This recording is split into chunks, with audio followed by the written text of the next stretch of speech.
What up, YouTube? It's Two Fat Guys Pull Us, and before we get to our video, we wanted to let you know about our milestone giveaway for 1,000 subscribers. We are giving away an Amazing Spider-Man issue number 4. This is the first appearance of Silk, the original Sin tie-in. I'm sure everybody is familiar with this book.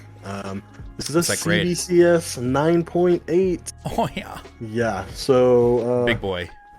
This book is much hotter than it was when we first bought it for the show. Yep, that's true. You insist on still giving it away, and I'm very happy to do it. You can tell that he is not. But anyway, we are giving this away when we hit 1,000 subscribers. Kick-ass, key issue, first appearance of Silk, is someone's going to win this book. So go ahead, hit that subscribe button, and let's get to the video, shall we? Hey, yo, Nate, you want to know a random fact? Yes. Did you know that French bulldogs originated in England?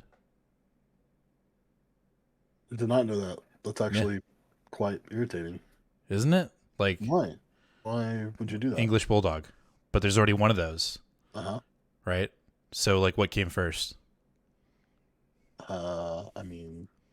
I don't know. This is going off the rails. Like, my original fact was French England. bulldog. But, yeah, so, like... So are French bulldogs just English bulldogs? It sounds like it. Sounds like they're just fake, and they're liars, and they just want to be fancy. Fucking French. Fucking French. Sorry for anybody that's French that watches our show. But that's our community's gone now. Damn it. All right, we'll start over. Let's go. Let's make a new we're giving away slab video. Or we could just not give it away. No, we have to. Anyway, let's start the show. What up, YouTube? It's Two Fat Guys Pull Us, and we got another new comic book day video for you for the week of February 16th. What is going on? You know what's going on? The reason why is because we didn't have a live show this last week, and it's because it was a series of unfortunate events, internet outages, and water heaters just literally blowing up. Literally flooding my garage. So we apologize. Life fucking took over the show, and we weren't able to have a live show, but we will have one this Sunday, 8 o'clock Central Standard Time, to talk about the books that we're going to talk about we're pulling today. So let's get into it. First up, we got The Lives of Wolverine, issue number 3, the dive into the past with Logan.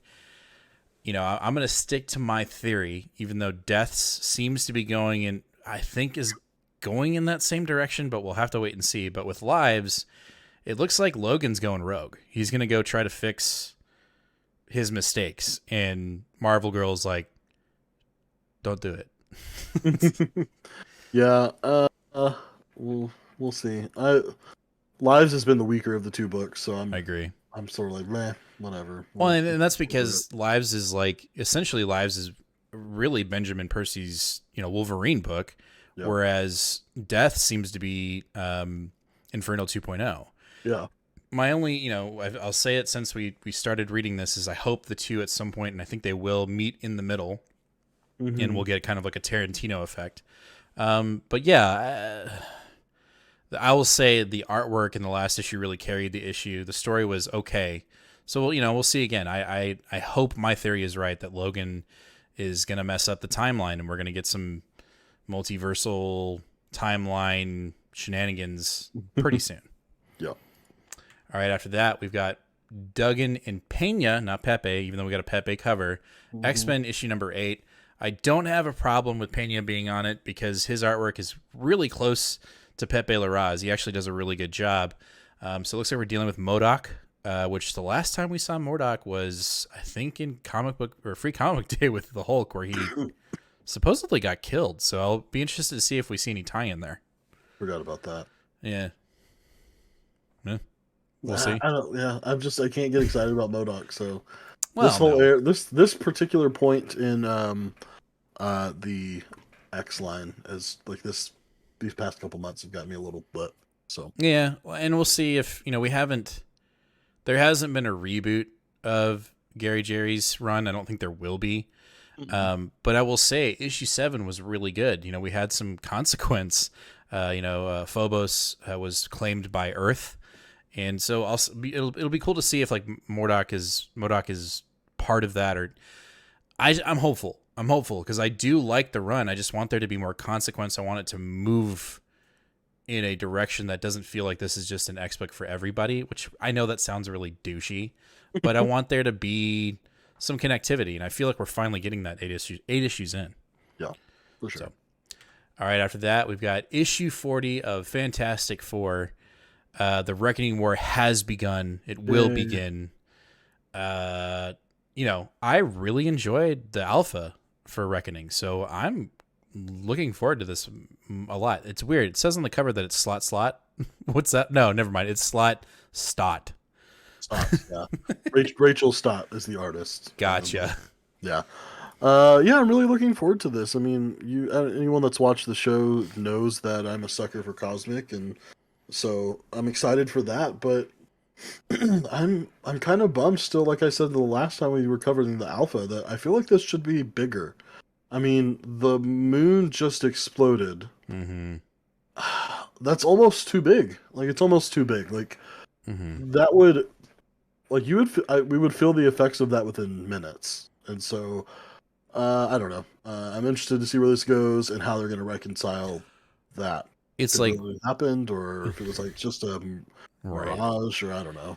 It's funny because like whenever we have these Marvel events, we're like, stop with the tie-ins, and now we don't have any tie-ins, and we're like, well, no, we need to know more. All right, after that, we've got Hulk issue number 4 from Donny Cates and Ryan Ottley. I know we like literally just got an issue last week of this. Oh wait, no, I remember now. Oh, this cover's jolted my memory. So the banner that we ran into in the whatever verse, I don't remember where he's at. He turned the entire planet into Hulks, and he's not a Hulk. And so I guess we're dealing with that in this issue, or at least that's what this cover would suggest. Yes. Yeah, I'm barely hanging on with this Hulk story right now. It's just the art is so good that it's making me just go, yeah, okay, I'll keep going. And especially with a cover like this, like it's really great. But yeah, man, you're getting a little Donnied out, huh? Mm-hmm. Well, at least it's Marvel stuff. Well, and it's not Donnie. It's that this particular story isn't that thrilling, and I'm not a big Hulk fan. So I need extra to get me to stay on a Hulk book, and to me, this is delivering less than. So okay, well, let's see what happens. Maybe we can get some extra in issue 4. Mm-hmm. All right. Also up next, we have a new number 1, Iron Fist issue number 1, a new chapter in the Iron Fist mythos. We get a new Iron Fist in this book. That's really the only reason why I'm picking it up. If you want to call it fear of missing out, potential key, and also I've just like Moon Knight, I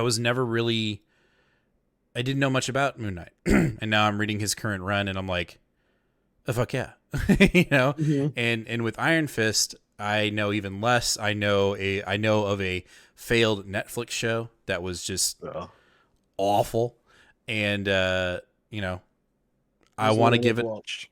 Say what? That was the one I never watched. Yeah, I heard it was just not good. So interested to see where we go with this, and I'm gonna be an open book about it. Yeah, I'm not jumping on this one right away, but I'm hoping that this ends up being another Shang-Chi or Iron Man or other book that I didn't quite hop on with you at the beginning, and then I got to get caught up because it's good. I'll just tell Ron to hold an issue 1 for you. You don't pick it up, and then 2 issues, 3 issues in, you're like, all right, fine, I'll pick it up. Yeah. All right. After that, we've got Thor issue number 22 from Donny Cates and surprise Nick Klein. Right? No, is Nick Klein the current? Yeah. Right? Yeah, he's a current announcer. Yeah, so he's still going through. I'm digging the crap out of this cover. I will say that. Anytime Donny gets to play with the X-Men or the Avengers or a combination thereof, I'm about it. And the last issue we had the revelation that the God of Hammers has infused himself or herself or itself with that big troll dude. I don't know his name. The Trog or what? No, not Trog. You know what I'm talking about. He's like a badass, apparently. Yes. Damn it. He got thrown into the sun. What messed me up? Yeah, I know exactly. Mangog. Mangog. So apparently they're fused into one. So this is where we're at. And I feel like this issue might be the turning point in this arc. It's taken a minute to kind of to turn that corner, and I think this is where we're going to turn the corner and be like, all right, I see what you're doing here, Donnie. Whereas when it was the other arc with Donald Blake, I mean, that thing slapped right out the gate. We were both, you were kind of hesitant, and then I told you need to read it, and it was great. But this one's taken a little bit, but I think the inclusion of all these characters, I think, is going to be really cool. Yeah, I've had to do a little bit of the not suspension of disbelief, but like just the personification of Mjolnir, and I just was like, I don't know about all this, but it's becoming a pretty interesting story, and I think the prospect of this cover, hopefully, it's not just like a 100% red hair. We get them for like one panel, and then that's it. Oh, I'll be pissed. I'll be really mad. I will not be happy if that's where we're headed. All right, after that, we jump into DC with Detective Comics issue 1053. Man, I didn't know where this was going to go. You know what I'm saying? Like I just didn't know. And when they first introduced Psycho Pirate, I was like, I think I'm done. And then we saw Psycho like actually get into trouble. And then we got the aftermath in 1052. And so let's see where we go from here. I will say, the only thing I'm hesitant about this issue, or this series, this story arc, is in issue 1 we got the climax at the beginning, right? And so I'm really worried that we won't, like, we've already hit the climax and we're just building to the build up, and then we'll get to the end. So we're slow rolling to the place we started at. Right, you know what I mean? Like, I don't know. That's my only like hesitation and fear for the story arc of Tower. Yeah. I feel like I'm one of the only ones that's just 110% not worried about it. I've enjoyed it immensely. Right. It's been a slow burn, and I've really enjoyed the slow roll of it all. And also, again, I'm going to say it literally every time, the backup story is so good, especially last issue. We literally had Penguin curb stomping a motherfucker. Like, if it's so good, then it should be in its own book. That's not how it works. I won't buy a $4.99. I'm pissed. I don't want it. I don't do it. And I am not reading it. It makes you the dummy for still spending the money and yet not reading it, because DC doesn't know you're protesting. DC thinks, oh, James likes this because he spent the money on it. What you're saying is factually true, but I don't care.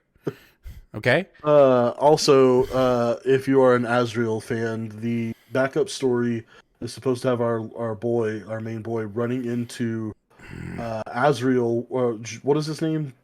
John Paul, whatever. I don't know. Running into him while he was Batman during the Nightfall stuff in the early 90s. So, if you want a little flashback to 90s Batman, look for the backup story here. Got it. All right, after that, we've got Green Lantern issue number 11. This is the one that you're saying some shit might go down, or is that issue 12?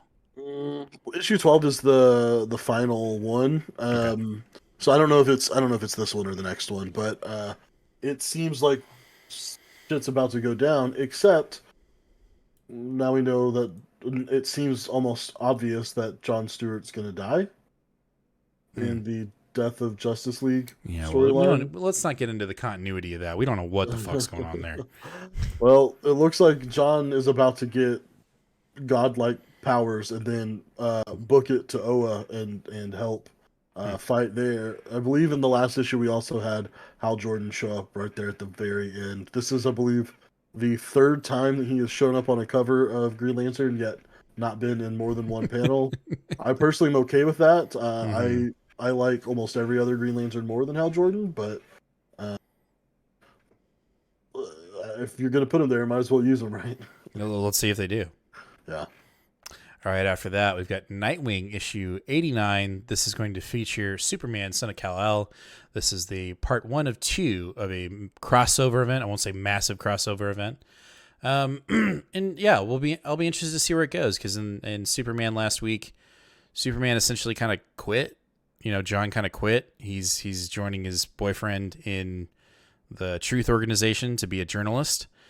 So we'll see how this goes. Is he going to go talk to Dick and be like, hey, should I quit? I don't know.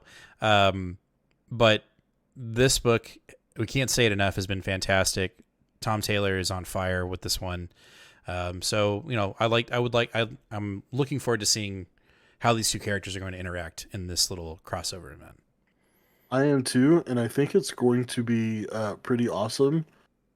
What I am worried about is I feel like this is going to be pretty disruptive to the main story that we've been getting in both Nightwing and Superman. Mm-hmm. And Tom Taylor right now is just in everyone's sights of all the fucking comic skaters and shit. Right. And so this is just going to be a little bit of fuel for the fire for them, which I think is a little unfortunate, but hopefully he can find a way to brush it off. Well, he's not gonna give a shit about it, but right. Hopefully we still get a little bit of each other's story present in their own book, so it's not too jarring. Yeah. Because we've got this kind of these weird crossovers kind of doubling up. We've got 89 is the 2-issue with Superman, and then after that, starting with 90, there's like a 4-issue back and forth with Flash. So interesting to see how that's all going to play out. Yeah. All right. Well, we'll see how it goes.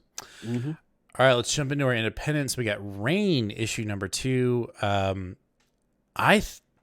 not reading this, but when you described and you did your review on issue 1, yeah, it's like, shit, I need to go see if I can find issue 1 and then pick up issue 2 because this sounds just crazy. It is crazy. It's absolutely insane. So this is being adapted from I can't remember if it's like a short story, a novella, or something from Joe Hill. Mm-hmm. And so, if you know anything about Joe Hill, Stephen King's son, he sometimes has to try to find a way to top his dad. So he comes up with stories about how needles are raining from the sky, and you don't know why. And it was brutal. Like, it was really brutal. Someone who you thought was going to be a main character of the story is not the main character because she's dead. Nope. And the way she dies is brutal, and they show it very brutally. Also, Zoe Thorogood's the artist on this. I really like her, I don't know, sort of like hipstery style, but it's really cool, and it's very different than I think of what a lot of people are doing now. So it's refreshing. So I would say that this is probably the most underrated independent book that's coming out by a big independent publisher right now. All right. Well, you heard it here first. Go pick it up. Nope. My computer's making all kinds of noises. All right. Next, we've got Silver Coin issue number 9. Vita Ayala is our writer. And did they already write an issue for Silver Coin already? Or no? I don't think so, but I think you're right. Because this is the second arc. Yeah. And they were announced. I'm sorry. I'm looking forward to it. This book does not disappoint. It's creepy as fuck. It's usually the first independent that I read when I get to my independence, just because, like, I don't want to end my night on this book because it can sometimes be very creepy, but good, really good. And, I think the best part about this anthology, or whatever you want to call it, is Michael Walsh on the art. I think having, what's the number one gripe we have with series is artists, not being consistent. And Walsh is just kind of like, fuck you guys. Like, and obviously they've had breaks in between the arcs, but hey, man, he's doing it, and his artwork is fantastic. Mm-hmm.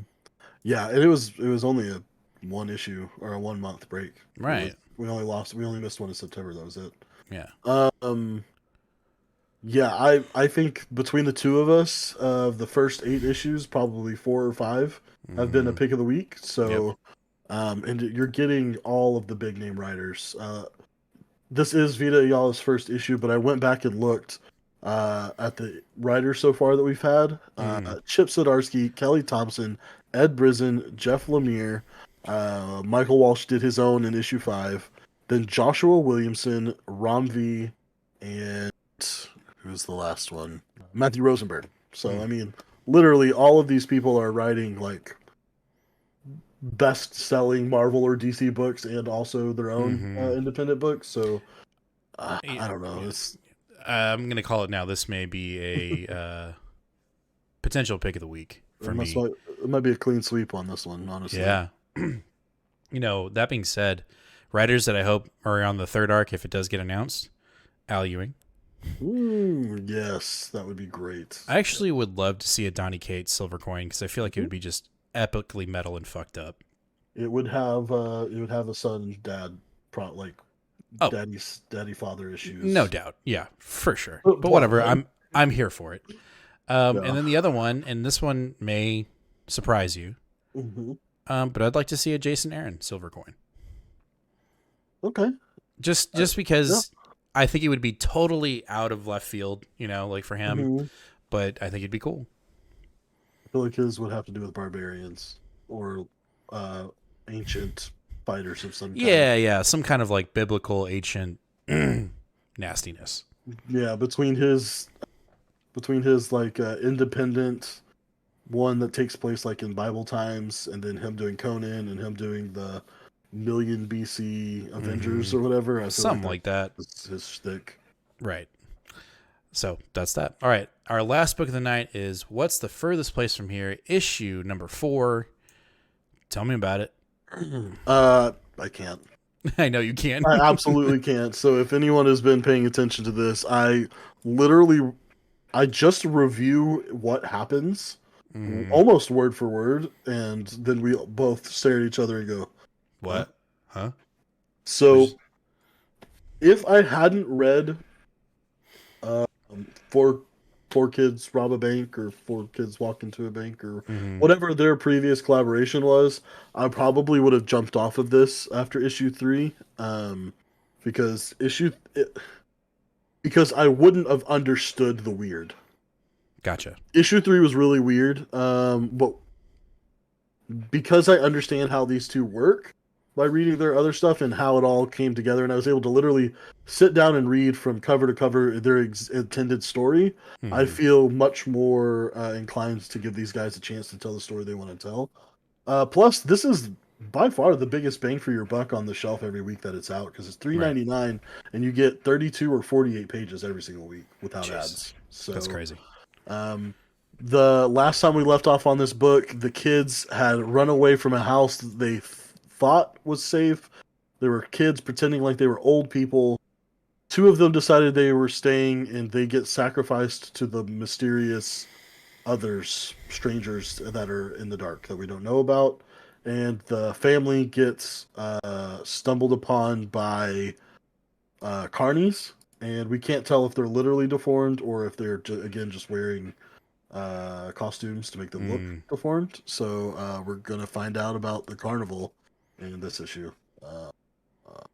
Yeah, I'm sure it'll be fucking weird. Yeah, multiple what the fucks during your explanation there on my face. So yes, looking forward to it.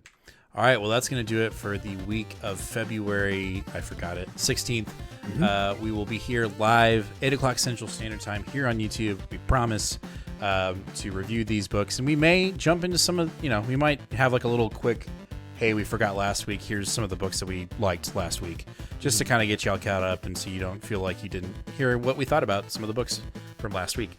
But as always, hit that subscribe button, hit that bell, give us a like. And as always, fam, read more comics, and we'll see you in the next one. Later, fam.